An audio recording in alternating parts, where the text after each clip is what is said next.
주거용 부동산의 이제 그 단기, 중기, 장기 전망 예측한다는 게 쉽지는 않습니다만은 저희 나름대로 그 기타 전문가들 의견과 또 저희 나름의 의견을 취합해서 한번 말씀드리도록 하겠습니다.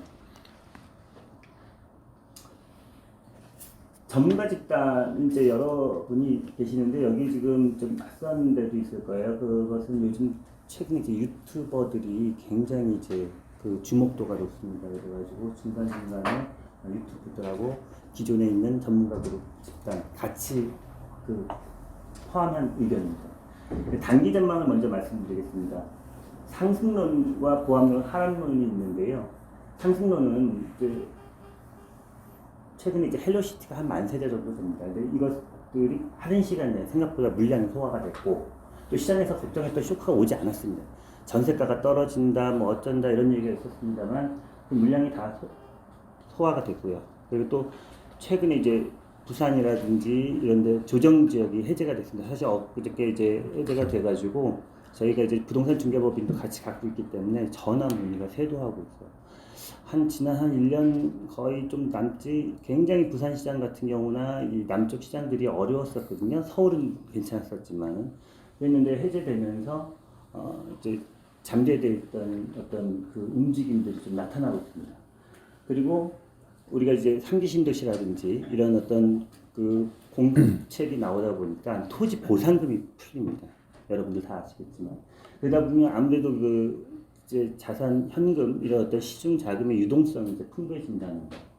그리고 사실은 이 아파트 사업이나 주택 시장 사업은 시간이 걸리는 사업인데 지금 준비한다고 해도 빠르게 뭐 한 2, 3년 후 그리고 길게 택지 개발 사업 같은 경우는 이제 검단 신도시도 그렇지만 한 10년 이후 이렇게 됩니다. 그러다 보니까는 공급량이 지금 단기에 이렇게 공급할 수는 없다, 줄었다. 그리고 강남에는 여러분들 알다시피 1억 원대의 아파트가 이제 대두됐죠. 이제 이런 것들이 이제 상승론자들이 이야기하는 겁니다. 이제 단기 전망이 그렇습니다. 그렇지만은 분양가 상한제가 있기 때문에 아직 상승하기 좀 이르다. 그리고 또 아직 체력이 부족한 면이 있다. 조정 대상 구역이 해제됐다 하더라도 미분양도 아직 좀 남아 있고 평당 전용 1억이라는 게 전용 평당 1억이라는 게 이게 말이 되느냐 이런 의견들도 있습니다. 그리고 또 일부 지역에서는 역전세란도 아직은 좀 진행 중이고요. 특히 강동구 고덕동 이쪽 일대는 한 1만여 세대가 또 입주하고 있고 대기하고 있습니다. 이런 문제도 이런 것 때문에 아직은 좀 신중론이 있다. 이게 이제 보합론자들이 말씀하시는 겁니다. 반면에 이제 하락론은 대부분 얘기하는 이제 라이트하우스, 이제 분석원 요쪽에 있는 분들이 이제 대부분이 이제 그 유튜버들인데요. 유튜버들인데 요분들 얘기는 뭐냐면 경매량이 지금 그 소위 말해서 증가하고 있다는 거. 그리고 다주택자 물량들이 쉽게 얘기하면은 임대사업자에 있었던 분들 이런 분들이 일시적으로 잠김 현상이 있었었는데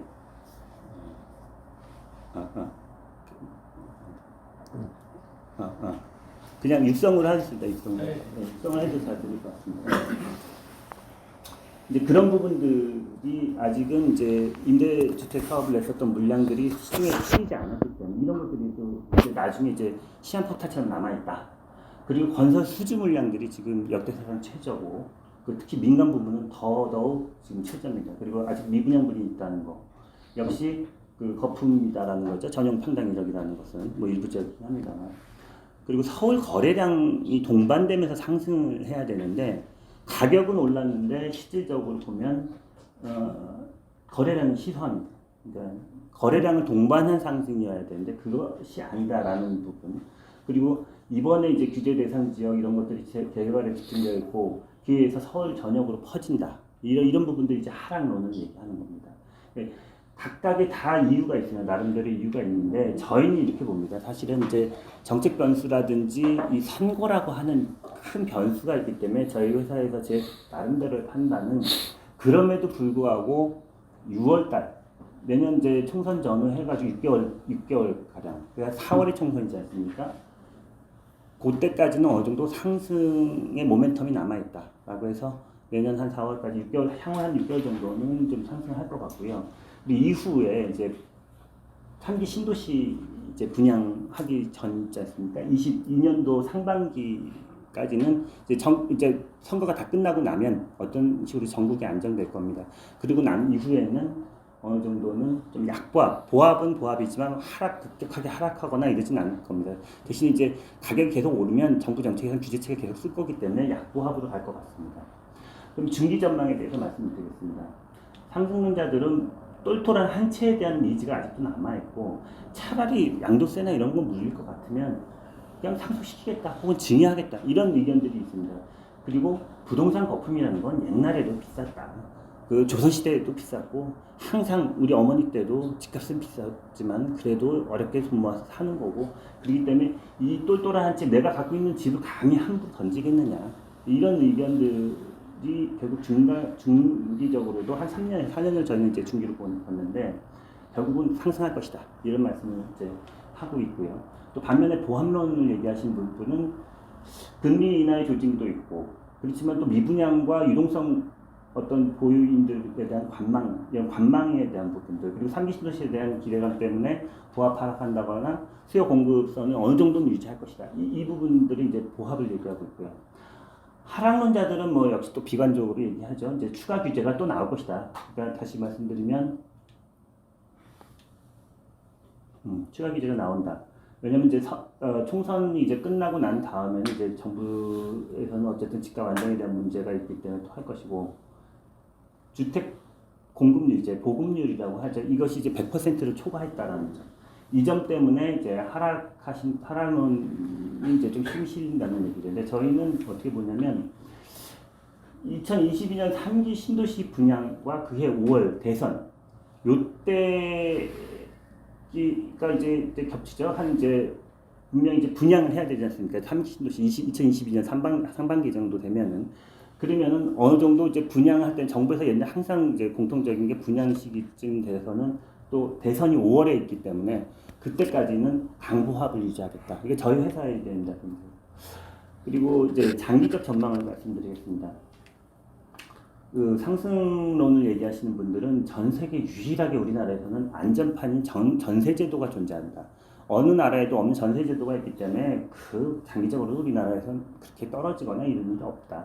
그리고 서울은 항상 공급보다는 이제 수요가 넘치는 곳이기 때문에 서울 수도권을 중심으로 해서는 장기적으로도 역시 뭐 크게 하락하거나 이런 일은 없다.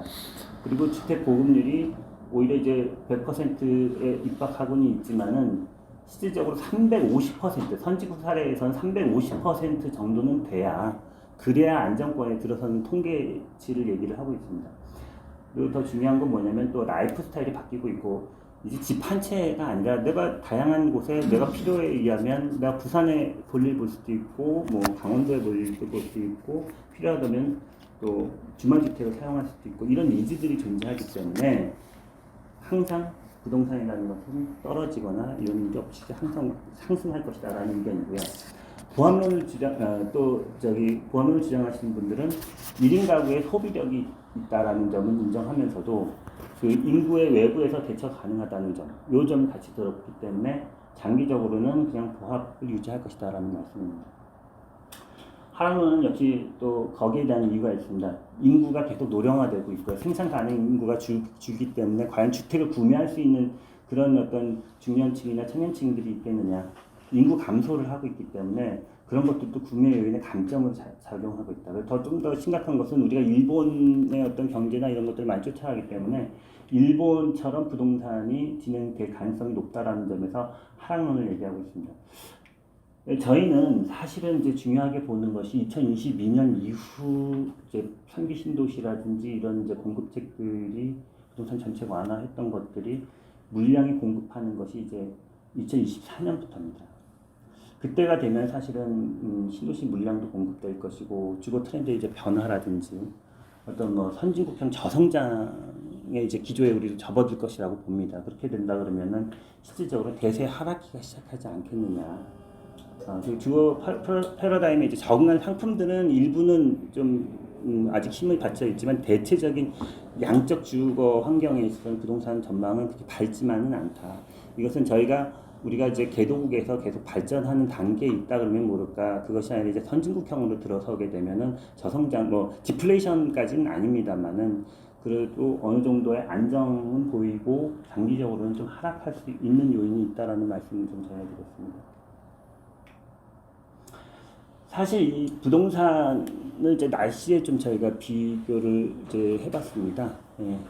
우리나라가 이제 슈퍼 컴퓨터까지 그 도입을 하고 비싼 걸 했는데도 불구하고 날씨를 잘 못 맞추다 보니까 우스갯소리가 아니라 실제로 요즘 그 기상 예보는 어떻게 나오냐면 곳에 따라 때때로 비가 오거나 뭐 이런 식으로 얘기를 합니다. 이게 실제 이게 나온 얘기입니다. 이게 저희가 뭐 지어서 이제 한 게 아니라 근데 그게 또 가만히 들어보면 얘네들이 못 맞추니까 저런 식으로 하는 거 아니냐라고 하지만 대한민국은 의외로 좁지 않습니다. 실질적으로 보면은.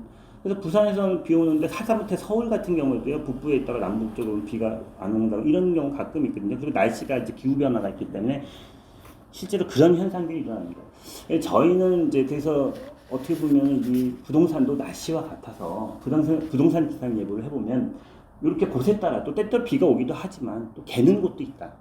그러니까 뭐 장기적으로 하락을 한다거나 뭐 중기적으로 어떻다 이런 문제라기보다는 오히려 곳에 따라서 그때 달라요라는 말이 이제 소위 여기에 이제 적용이 되는 거죠. 여기 이거 보시면 추 날씨 이걸 그냥 부동산이라고 생각하시고 날씨라고 생각하지 말고 읽어주셨으면 좋겠어요. 추 날씨가 어떻게 맑은 날씨가 예상되는데 외부 영향에 따라서 변수가 또 예상이 되니까 지역에 따라서 맑다가 강한 비바람도 예상됐다. 또 변덕이 심한 날씨로 인해서 항시 우산은 준비해야 된다. 예. 뭐 요즘에 그 이제 대외 뭐 해구산 뭐 이런 얘기도 하고 있고 많이 이제 우산론에 대해서 얘기하는데요. 부동산도 그럼 장기적으로 하락을 하든 뭐 단기적으로 상승을 하든 일단 우산 준비했다가 뭐 비 안 오면 뭐 괜찮고요. 그래도 안 하는 것보단 준비하는 게 낫지 않습니까? 그래서 이 날씨에 좀 비교를 해봤습니다. 날씨도 변덕스럽지만 이 온도차도 가장 작습니다. 아까 제가 부산 얘기 잠깐 했지만 한 1년 남짓 동안 부산은 굉장히 힘들었습니다. 서울 수도권은 이렇게 화랑하고 있는데 그 전에 서울 한 2014년 3년까지 힘들었는데 조짐은 먼저 그 지방 부산에서는 그때 뜨거웠었거든요. 그러니까 이게 역사이클로 갑니다. 이게 우리가 이제 아무래도 수도권에 반이 살고 있다 보니까 수도권 중심으로 부동산 시장을 많이 얘기하는데 지방에도 사람은 살고 있습니다. 제가 이제 서울 살다가 부산도 왔다 갔다 하고 저희 이제 본사가 부산 있고 서울 있고 이제 양양에도 있습니다. 그러다 보니까 이제 왔다 갔다 하다 보면은 거기도 사람은 살고 있고 거기 온도차와 이쪽 뭐 서울 온도차가 그때 좀 다른 경우가 있습니다. 그래서 항상 부동산의 온기가 이쪽은 이 떨어지니까 저쪽도 떨어진다. 꼭 그렇지만 전체적인 흐름은 비슷하게는 맞춰갑니다만 이제 그 말씀을 드린 겁니다. 그럼 부동산 시장의 이제 인문학적 환경과 영향이 어떻게 변수가 나타나느냐에 대한 말씀을 드리겠습니다. 예측 가능한 것과 예측 가능하지 않은 게 있는데요. 예측 가능한 거는 뭐 요즘 구글 트렌드나 이런 여러 가지를 통해서 빅데이터 분석을 하죠. 그리고 부동산 분석만 열심히 연구하고 뭐 건설산업연구원도 있고요. 각종 뭐 국가 기관도 있고요. 민간 연구소도 많습니다. 분석 전문가들이 예측을 합니다. 외부 환경 변화에 대해서도 어느 정도는 예측합니다. 근데 문제는 뭐냐면요. 자연에 대한 현상, 그래도 날씨는 부동산보다는 약간은 예측이 가능합니다. 슈퍼컴퓨터 좀 더 좋은 걸로 간다든지, 뭐 내지는 뭐 어떻게 해서 좀 기상청에 대해서 좀 다변하게 또 한다든지. 근데 중요한 건 인문학적 환경의 변수라는 건 뭐냐면 사람이 문제다. 사람이 그러면은 결국은 부동산이라는 게 토지와 그 정착물이라는 것만 가지고 얘기할 수 없는 게 거기에 사는 사람이 누구인가. 그러니까 누가 거기에 살 것인가 이 부분에 따라서 많은 변수가 있습니다. 그래서 저희는 사람의 중심을 두고 부동산이 사람이 어떻게 생각하고 사람의 생활 패턴과 소비 패턴과 그리고 우리의 일자리와 산업과 이런 것들이 어떻게 바뀌냐에 따라서 저희가 준비를 해봤습니다. 가장 중요한 거는 예측 전망할 때 그 부동산 시장의 3요소는 인구, 산업 그리고 교통으로 대비되는 것입니다. 결국 인구가 모이는 곳은 산업이 있는 곳이고 그 산업이 있는 곳이 되려면 그만큼 교통 인프라가 받쳐줘야 됩니다. 그래야 기업들이 오고 또 어느 쪽이 좀 균형 발전이 안 된다고 싶으면 이제 정부에서는 지방이나 뭐 혹은 서울 어디든 이제 정책적으로 또 개입을 하죠. 이런 여러 가지 이제 예측 가능한 전망 요소들이 있습니다. 근데 문제는 뭐냐면은 이제 재난 같은 경우 이제 최근에 이제 포항이라든지 울산이라든지 경주, 뭐 인제인 경우도 있었죠. 이제 포항 같은 경우는 인제긴 합니다만은 그런 이제 외생 변수 같은 경우는 우리가 내일 일을 모르기 때문에 예측을 할 수가 없습니다. 그리고 지금 불특정 또 외부 요소가 있죠. 예측 가능할 때 해외 금융 쇼크도 있고요. 요즘에 그 미국이라든지 중국에서의 무역 분쟁이 어떻게 타결되느냐에 따라서 굉장히 변수가 다양합니다. 그리고 요즘 화폐 교환, 예전에 화폐 개혁 얘기 많이 했었죠. 리디노미네이션이라고 하는 이제 단위 작성해서 뒷자리를 없애는 건데, 그렇게 되면 물가가 상승되고 인플레가 올라가니까 당연히 부동산의 실질적인 내재 가치로서의 부동산 가격이 오르지 않느냐. 긍정 요소 또 부정 요소를 같이 갖고 있는 이제 이런 환경 요소들은 저희 입장에서는 이거는 이제 예상하기가 좀 힘들다. 여기에 따라서 이제 바뀌는 부분들이기 때문에 아까 저희가 단합주택에서 예상한 대로 그대로 가지는 않을 수도 있습니다.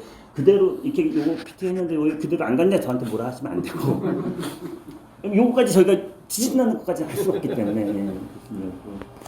네, 여기 저희가 밑에 단락에 말씀을 드리고 싶었던 건 사실 아까 사람의 이제 소비심리 그 사람이 결국 움직이는 거기 때문에 사람들이 어떤 마음을 가지고 있냐 그때 다르고 늘 내 마음도 내가 모르는데 그 부분에 따라서 좀 바뀌는 이제 예측 전망 요소, 가능 요소에 대한 부분을 참고해 주셨으면 좋겠습니다. 전망 가능 요소 중에 가장 중요한 순요소 중에 이제 교통 인프라 이 부분입니다. 전국적으로 보면은요, 여기 이제 요게 이제 2030 이제 계획 국토개발인데 서해안권, 뭐 관광벨트권, 뭐 남해안, 뭐 해안선 벨트권 이렇게 쭉 있습니다. 근데 그 중에서 이제 고속도로 현황들도 있고요. 뭐 세종고속도로가 이제 제2경부고속도로 뚫리기도 하고 각각 지방에도 이제 조금 지방도들이 생깁니다. 근데 제일 중요한 인프라 중에 하나가 고속도로도 중요합니다만 이제 철도를 봤을 때는 이제 요 춘천과 속초 다시 얘기하면은 이제 KTX가 이제 2024년에 뚫리죠. 예, 이거 뭐 박근혜 정부의 마지막 그 이제 잉크가 알리기 전에 했던 건데 진행은 이제 제대로 될지 어떨지 모르겠지만 철로나 이런 부분들이 춘천까지는 거의 고속화 작업은 이전부터 그건 이제 노무현 정부 이전부터 김대중 정부 때부터 했기 때문에 사실은 어느 정도 가능성을 두고 한 거라 충분히 춘천 간 고속 춘천하고 이제 속초 그러니까 결과적으로 서울에서 속초까지 이제 동해안까지 가는데 1시간 뭐 몇십 분이면 가는 그 정도의 시대가 오겠죠. 그리고 이제 제2 가덕도가 아니라 이제 제주도 이제 신공항 얘기가 계속 나오고 있습니다. 이제 제주도에 대한 투자 중국품 뭐 이런 것들이 있는데 요즘에는 이제 제주도가 부동산 시장 환경이 한동안 좋았다가 중국 이제 사드 문제 때문에 빠지면서 여기 좀 지지부진합니다. 네, 이런 부분들이 있고요. 크루즈 입항역 요거는 지금 그림은 저희 부산 북항 재개발과 맞물린 국책 사업이거든요. 부산시 자체 사업이 아니라 크루즈가 들어올 수 있는 데가 인천 같은 경우는 바다가 좀 얕아서 좀 힘들고요. 부산하고 속초, 이 속초에도 크루즈가 있습니다. 이제 그래서 해외로 가는 크루즈라고 하는 것은 굉장히 큰 규모의 선박이라는 건 아실 겁니다. 근데 그런 것들이 들어오면 이제 관광 인프라든지 거기서 파생되는 산업들이 좀 달라집니다. 그래서 이제 그런 것도 중요하고요. 그리고 동남권 신공항 이거 참 말이 많습니다. 뭐 정치인들 얘기하고 싶지는 않지만은 애매하게 얘기하잖아요. 동남권 어디쯤에 해줄게요라고 해놓고 계속 시간을 끌어왔죠. 게다가 김해공항으로 합쳐져서 결론이 끝났는데 사실은 전문가들, 비전문가들 다 합쳐서 김해공항은 굉장히 위험한 공항이기 때문에 거기다가 확장하는 것은 실제로 정치적 논리는 어떨지 모르지만은 현실적으로 맞지 않는다는 게 중론입니다. 그러면 결과적으로 지금 가장 유력한 데는 저희가 판단하기에는 가덕도로 보는데 밀양하고 가덕도가 마지막 그 후보지로 많이 싸웠었죠. 근데 여러 가지 이제 그 경제 지수나 이런 걸로 봤을 때는 가덕도가 좀 유리하다고 봅니다. 두 개의 수도론 얘기가 있습니다. 지금은 이제 수도권이라고 하면 서울 중심으로 많이 했는데요. 뭐 미국이야 큰 나라니까 그렇다 치더라도 뭐 영국도 그렇고 어느 나라든지 대척점에 있는 도시를 두 개의 도시론으로 해서 키웁니다. 뭐 중국 같은 경우도 북경이 있으면 상해가 있다든지. 근데 서울 수도권이 있으면은 동남권 쪽에 아무래도 인구 밀도가 서울 다음에는 많기 때문에 이쪽에 인프라적으로 공항 하나 정도는 있는 것이 경쟁성이 높습니다. 다른 데 있는 공항보다는요. 그래서 이제 신공항은 어차피 이건 필요에 의해서 들어오게 될 건데 저희가 봤을 땐 가덕도가 좀 유리하죠. 저는 뭐 이제 뭐 정책 편견 없이 이거는 순수하게 저희 분석에 따라서 얘기하는 겁니다. 어차피 우리나라는 산악지대라든지 이런 여러 가지 이 환경들이 있기 때문에 이 교통 인프라가 그나마 개선되는 지역을 조금 눈여겨봤으면 좋겠습니다. 아까 전에 말씀드렸듯이 인구가 과연 얼마나 느느냐, 인구가 느는 지역에 따라서 부동산 시장이 바뀔 겁니다. 실질적으로 아까도 말씀드렸듯이 이제 서울 경기권에서 이제 전출이 많았고요. 이동도 이쪽에서 많았습니다. 서울이 줄었던 거는 서울이 집값이 비싸기 때문이죠. 비싸기 때문에 이제 경기도로 많이 전출을 간 거고, 이쪽은 이제 서해안 벨트 쪽에는 경제구역이라든지 뭐 공장이라든지 여러 가지 부분들이 있기 때문에 좀 움직였고요. 뭐 충북, 청주나 뭐 이런데 이제 하이닉스 뭐 또 경기도 쪽에 이제 옮겨가지고 계속해서 이제 반도체 공장 증설한다든지, 뭐 세종 신도시야 말씀 안 드려도 행정급 도시이기 때문에 이 부분 당연히 인구가 줄 수밖에 없고요. 그렇지만 과연 이 통계 예측대로 갈 수 있는가? 저희가 보통 이 통계는 사실 2047년도까지의 앞으로 인구 변화를 예측한 건데, 이건 이제 기존 데이터가 결국 늘었던 지역에서 크게 이동 안 했을 때의 모습을 나타낸 거고요. 근데 저희가 봤을 때는 꼭 이대로 간다고 보지는 않습니다. 어차피 앞으로의 예측 인구라는 것이 외부에서 들어올 수 있는 인구도 있고요. 거주 인구, 거소 인구라고 하죠. 주민등록상 거주지는 예를 들어 서울에 있지만 실질적으로 일은 부산이나 다른 데서 하는 경우도 있고요. 또 해외에서 하시는 분도 있습니다. 지금 1인 가구도 증가했고요. 이제 결혼 시기도 좀 늦춰졌고요. 싱글 라이프라든지 저출산 문제도 있지만 자기가 이동 경로가 다양해졌습니다. 소위 말해서 4도 3촌이라는 말이 있습니다. 아시는 분 있으시면 제가 이따 선물 드릴 건데 아신가요? 그 4일은 도시에 있고요. 3일은 이제 촌에 가가지고 좀 라이프 스타일을 느끼겠다. 이제 환경이 좀 변화했거든요. 그래서 꼭 이제 주 5일제 근무도 많이 됐고, 그리고 공간 구조에서 꼭 어디로 출근하고 이런 전통적 산업 구조가 아니라 이제는 온라인이 아무래도 많이 발전됐기 때문에 제가 바라보는 인구 변화 통계 예측대로는 이렇게 돼 있지만은 저희가 봤을 때는 꼭 이대로만은 가지 않는다라고 생각을 해서 말씀드리는 거죠. 교통 부분에서 이제 수도권 중심으로 말씀을 드리면요, 다 아시는 내용이겠지만은 이제 도로 개선망들이 있고요. 이게 이제 BRT 버스 노선이 지금 이제 중요하기 때문에 이렇게 되어 있고요. GTX에 따라서 이 라인, 특히 A 노선 같은 경우는 굉장히 중요하다고 봅니다. 이 A 노선의 거점 역할을 하고 있는 곳 중심축에서 소지역 중심을 또 만들 것입니다. 화성 신도시는 개발을 했는데 자체 인프라가 안 돼서 여기가 지금 꽤 넓은 광역 신도시인데 강남역에 가보면 버스 줄 많이 서 있죠. 교통 인프라가 제대로 안 돼 있어서 좀 문제가 있습니다. 그렇지만 어느 정도는 개선될 거라고 봅니다. 지하철도 9호선 연장이라든지 계속 진행이 될 거고요. 요즘에 뭐 수세권이라는 말도 있더라고요. 뭐 학세권, 몰세권, 숙세권, 역세권, 뭐 다양한 종류의 갖다 이제 분양제 마케팅하는 회사들이 이렇게 해서 뭔가 있어 보이게끔 하느라고 했던 겁니다. 똑같은 말씀입니다. 고속도로라든지 마켓이라든지 병원 같은 것도 굉장히 중요하거든요. 노인이 되거나 그러면 병원이 멀면은 그 도시가 발전하기 힘드니까요. 물론 학교 중요합니다. 학교도 굉장히 중요하고요. 산업 당연히 중요하고요. 그리고 이제 새롭게 들어서는 산업들, 삼성전자가 시스템 반도체를 어디에다가 어떻게 투자했다더라. 구글 같은 게 이제 세계적 기업인데 우리나라가 통신 환경이 굉장히 좋기 때문에 우리나라에 54조를 투자한다고 합니다. 이런 것들은 산업 유발 효과가 전국적으로 좋습니다. 여기는 어느 지역이 아니라 온라인 회사라니까 재택근무도 가능하고요. 어떤 트렌드만 읽을 수 있는 분들이면 충분히 가능합니다. 뭐 조선업계도 굉장히 최근에 힘들었지만은 창원 이쪽이 굉장히 힘들었어요. 울산도 힘들었는데 지금은 어느 정도 합병도 했고요. 수지 실적도 굉장히 올라가서 지금처럼 거제도나 뭐 창원이 굉장히 안 좋다 이렇게만 보지는 않습니다. 저희가 봤을 때는. 그리고 남산 한옥 같은 경우도 굉장히 오랜 수건선 같은 데 이제 됐고요. 관광 인프라에서도 서울 중심의 관광도 이렇게 됐고요.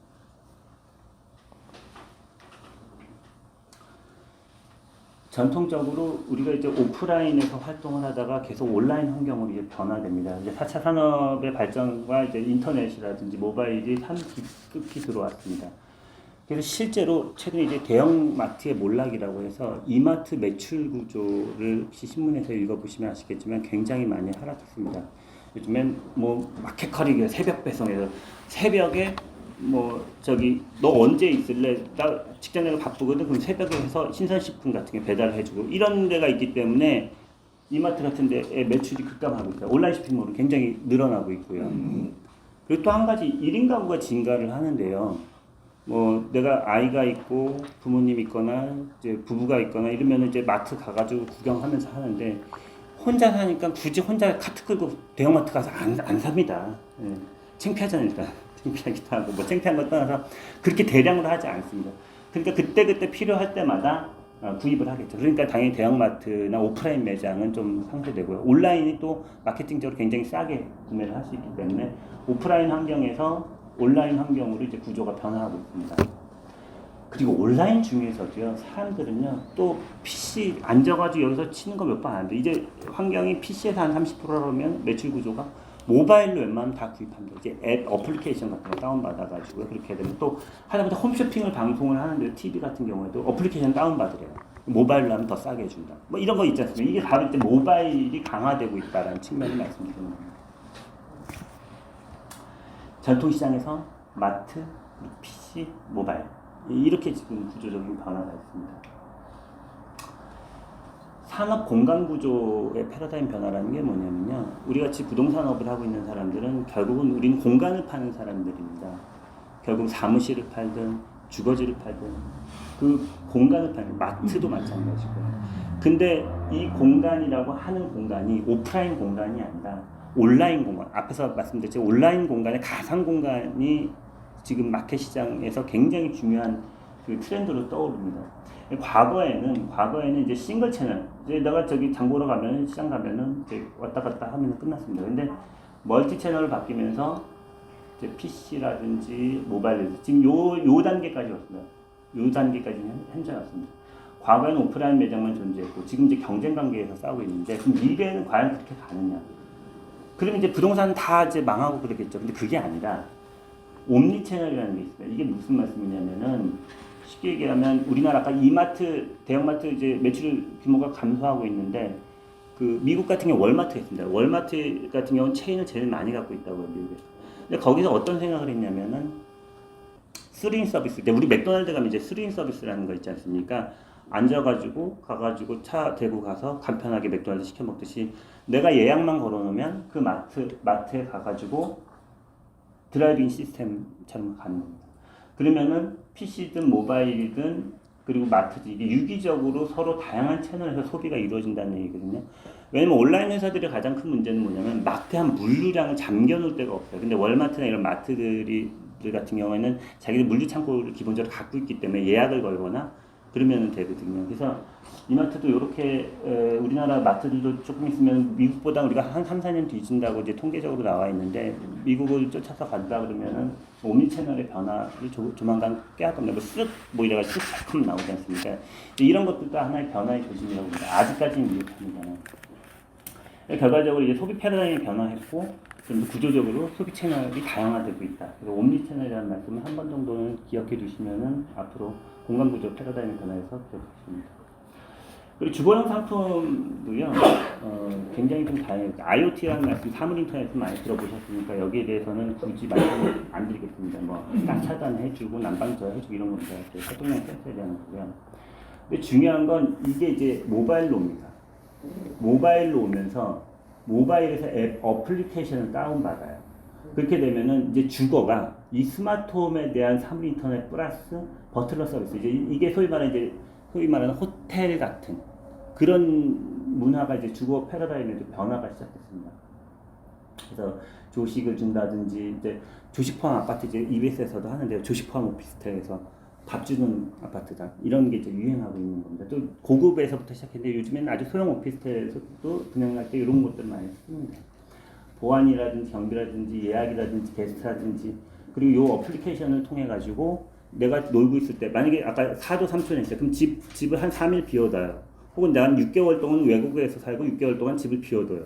그럼 6개월 동안 내 집 놀리는 게 아니라 이런 어플리케이션과 스마트홈을 통해 가지고 해외에서 이거 갖고 관리하는 거예요. 쉽게 얘기해서 에어비앤비나 공유 숙박이나. 그러니까 집이 진보하고 있고 이런 스마트한 환경을 통해서 다양한 구조의 패러다임을 변화할 수 있는 거죠. 그러니까 놀고 있게 하지 않다는 거죠. 공유 숙박이라든지 이런 걸 통해서 이제 나름대로 활용 가치를 할 수 있는. 그러려면 주거 상품을 만들 때도 이런 것들을 기본적으로 갖춰줘야 경쟁력이 있겠죠. 기존에 있는 똑같은 아파트나 똑같은 단지나 이런 상품들보다는요. 그래서 이것들이 또 이제 4차 산업이 발달된다든지 이러면은 사용자의 니즈에 따라서 달라진다. 집이라는 것이 다양한 소위 말하는 이제 트랜스포머 역할을 한다라는 말씀을 드립니다. 그 정부 정책은 사실은 정부 정책과 맞서지 말라는 얘기가 있죠. 정부 정책이 아주 큰 흐름, 기본적인 수급 정책을 바꿀 수는 없습니다. 결국 공급과 수요의 원칙이라는 대원칙은 똑같습니다만, 그래도 정부에서 금리 좀 인하해주고 경기 하도 어렵고 계속 그 경기 하방성이 강하다 보니까는 결국은 조금 인상하는 듯 싶더니 미국에서 내린 거 우리나라 다시 내리죠. 한국은행 지금 기준금리 추이가 지금 최저 1.25%까지 떨어졌습니다. 근데 이제 최근에 그럼에도 불구하고 대출 이자는 좀 몰랐죠. 그것 때문에 지금 민원이 많은데 결과적으로는 대출 이자도 마찬가지로 이 기준금리에서 연동은 될 거라고 봅니다. 아까 말씀드렸지만 조정대상 구역 해제했던 보도자료거든요. 정부에서 주택만 쓰는 게 아니라 요즘 핀셋 정책에서 동단위까지 막 한다면 27개 이제 분양가 상한제 지역 중에 뭐 20개가 지금 강남권에 있고 나머지가 이제 다른 지역에 있죠. 근데 이런 정부에서 이제 예전보다 이제 세심한 정책들, 그 부산 같은 경우라든지 고향 아시겠지만 이제 3기 신도시를 일산 앞쪽에다 배치하고 인프라 깔아준다 그러니까 일산 파주 시민들이 엄청나게 데모를 했죠. 불은 강남에서 났는데 왜 우리 동네에서 자꾸 물 뿌리냐, 쉽게 얘기하면. 그래가지고 이제 김현미 장관이 이제 그쪽 출신이거든요. 그러다 보니까는 그래서 그런지 모르죠. 삼송 지역이라고 하는 택지 개발지구 서울의 근교에 있는 이기 신도시를 제외하고 나머지 부분들은 조금 해제를 해주는 것 같아요. 부산도 지금 민주당 정치 얘기 아닙니다. 저는 이제 그 정치 얘기를 하자면 이제 좀 요즘 여론이 안 좋다 보니까 좀 영향이 있지 않느냐 이번에 해제 중. 왜냐면 사실 부산은 한 달 전부터는 조금씩 움직여요. 저희가 이제 부산에 이제 본사를 또 두고 있기 때문에. 근데 갑자기 잘 올라가고 있는데 왜 풀어주냐는 거죠. 이해가 안 가는 정책이거든요. 이런 것들도 정부 정책에 따라서 굉장히 좀 달라지고 있어요. 뭐 핀셋 27개 동 하고 판매부처가 이렇게 있습니다. 요거는 이제 저희가 예측 전망 요소 중에 좀 다른 관점에서 봤습니다. 이제 한국은행 들어가 보시면요. 주택가격 동행지수라고 하는 CSI라는 게 있습니다. 이게 실질적으로 소비자 패턴 분석에 있어서 거기 안에 들어가게 되면은 있습니다. 요게 뭐냐면 요게 지수가 포인트가 100 이하일 때 그리고 100을 넘어가기 시작할 때 100을 완전히 넘었을 때가 그러니까 100을 기준점으로 해가지고 집값이 상승하는 지표를 나타내요. 이게 한 선행지수 한 1년 정도를 바라볼 때 정확하다고 하네요. 사실은 부동산 전망 정책을 볼 때 한국은행에서는 이미 그 정권이든 이런 문제가 전체 이 경제에 대한 이 움직임을 보기 때문에 그런 카테고리나 생태계를 중요하게 하기 때문에 이 부분에 대해서 한 번 정도는 보시면은 도움이 될 것 같습니다. 이 빅데이터 분석이라는 게 있어요. 이제 구글 트렌드인데요. 다시 얘기하면 이제 요 구글 트렌드에서 검색어가 많이 된 순서입니다. 전세 검색어 키워드 그리고 또 분양 검색 트렌드. 내가 분양을 많이 검색했을 때랑 전세를 많이 전세만 많이 한다면 집 사기 싫다는 거죠. 전세 눌러 앉아 있겠다는 얘기죠. 분양을 하겠다는 거는 안 좋을 때도 분양 검색하게 분양이 잘 되나 내가 나는 분양 받았는데 그때도 되지만 반대로 매매할 게 없어서 분양에 대한 기대감이 있을 때에도 분양 키워드를 검색한다는 거예요. 이게 중요한 건 뭐냐면 요 두 개가 같이 검색할 때가 있습니다. 전세랑 이 분양이. 그때는 이제 소위 말해서 대략적으로 이제 구글 트렌드에 의하면 집값이 상승 징후다. 그래서 실제로 이거는 거의 맞아 떨어지긴 한데 선행지수라기보다는 한 1, 2분기 정도 선행지수, 그러니까 거의 동행지수에 가깝고요. 한국은행은 한 1년 정도 단위. 그리고 요 구글 트렌드라든지 빅데이터 분석 검색어에 의한 것은 한 1, 2분기 정도, 한 반계절 정도, 요 정도입니다. 그러니까 뭐 사실 제가 저한테 이제 예측 이거 물어보는 것보다 한국은행이 여기 들어가시면 되는데 제 괜히 왔나요? 하여튼 그렇습니다. 하여튼 이런 것도 참고해서 이미 뭐 훌륭하신 임원님께서 아시는 분도 계시겠지만 혹시 모르셨다면 참고하시면 좋겠습니다. 그 미국의 경제학자 호이트의 주장에 의하면요, 100년 단위로 봤을 때 부동산 생애 주기가 있습니다. 그게 이제 한 20년 단위라고 하거든요, 보통. 뭐 4년 주기서, 5년 주기서, 뭐 10년 주기서 이런 거 있지 않습니까? 근데 그게 꼭 맞아 떨어지냐?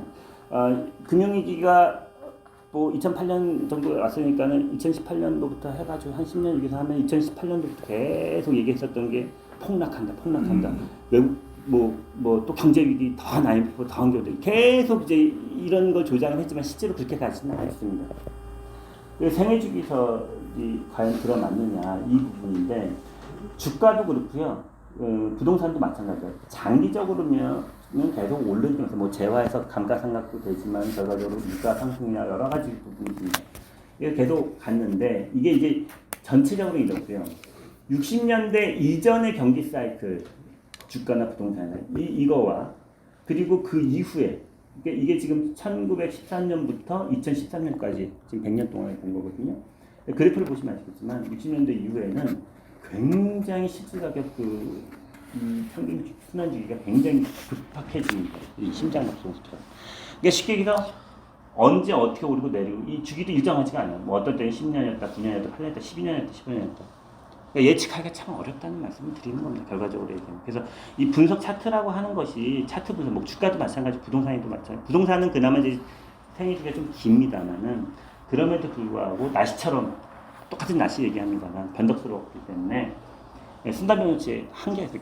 그러니까 명목 그 주택 가격이 있고요. 실질 주택 가격이 있는데 실질 주택 가격조차도 이렇게 순환 주기대로 가지 않는다는 말씀입니다. 그래서 5년 주기설이면 어떻고 10년 주기 이 말씀은 사실은 요즘 트렌드에 있어서는 분석 예측에서는 부정확하다라는 말씀을 드리고 싶습니다. 저희 같은 이제 개발하고 또 마케팅하는 회사입니다. 저희는 기본적으로 아까도 우산 말씀드렸습니다만은 뭐 계속 경기가 좋고 부동산 경기가 좋아가지고 저희가 뭐 어디든 깃발만 꽂으면 분양이 되고 판매가 되면 좋습니다만은 그게 아닐 때도 대비해요. 그렇다고 이 업을 접으면 모르겠지만 저 업을 계속 할 거라면 그러면 시행개발자 입장에서 어떤 자세를 하느냐. 결국은 과거의 양적 증가만을 했던 대단히 아파트를 개발하고 신도시를 개발했던 그 팽창의 시대에서 지금 인구 감소를 걱정할 때에는 축소의 시대로 접어들었다는 것입니다. 그리고 과거에는 소유, 내 집안의 모든 물건들을 갖다 끌어안고 대단지 아파트의 모든 시설들을 다 끌어안는 그 시대에서 점차 가볍고 축소하고 공간 여백의 미, 뭐 이런 것들이라고 할까요? 이런 것들로 바뀌어가는 그런 어떤 시대에 접어들었다. 다시 말씀드리면 인구 감소가 내수 산업을 위축시킬 것이고요. 그리고 필요 공간들이 축소될 것이고, 그럼 공간 사업이 부동산 산업이 하향된다는 말씀을 드리는 겁니다. 플라톤의 동굴에 비유해서 이데아가 진실인데 실제로 우리가 예측을 한다는 것은 어떻게 보면 그림자를 놓고서는 그 그림자가 저거냐 이거냐라고 하는 것과 같다고 저는 강히 말씀을 드리고 싶습니다. 그렇지만 분명한 것은 우리나라도 이제 개도국 지위에서 선진국 그리고 고성장에서 저성장의 변곡점이 있습니다. 그리고 그러한 이 때에 사람들이 내가 집을 사는데 집값이 떨어질 거냐 오를 것이냐 그런 어떤 심리적인 요소를 무시할 수 없다는 말씀 다시 한번 말씀드리면서 부동산도 결국 심이다. 근데 내가 만약에 무주택자다. 그럼 저는 언제나 집을 사라고 합니다. 근데 다주택, 2주택자일 때부터 이제 집값이 오르냐 떨어지냐의 문제인 것 같아요. 왜냐면 내가 집을 하나를 가지고 있으면요. 그 집 팔아서 그만한 집 못 갑니다. 결국 그 집 팔아도 또 다른 데 옮겨도 내가 오른 만큼 또 오른 지불을 해야 되고요. 떨어져도 또 떨어진 만큼. 그래서 1주택자는 결국은 이거 바이의 개념, 뭐 사고 팔고 개념, 매매의 개념보다는요. 내가 거주하는 그거에 중점을 두면 되고 다주택자의 개념은 조금 다릅니다만은 다주택자의 경우나 무주택자의 경우나 1주택자의 경우나 어떤 심리적 요인 그리고 나는 과연 그럼 어떤 집에 살 것이냐 그러한 그 미래 주거 문화의 어떤 메가 트렌드 이런 것까지 좀 살펴봐야 그 다음에 예측을 하고 전망을 하고 그 전망에 따라서 떨어지든 올라가든 그 자세가 준비할 수 있는 그런 대안이 생기는 겁니다. 그럼 개인이나 기업도 역시 마찬가지거든요.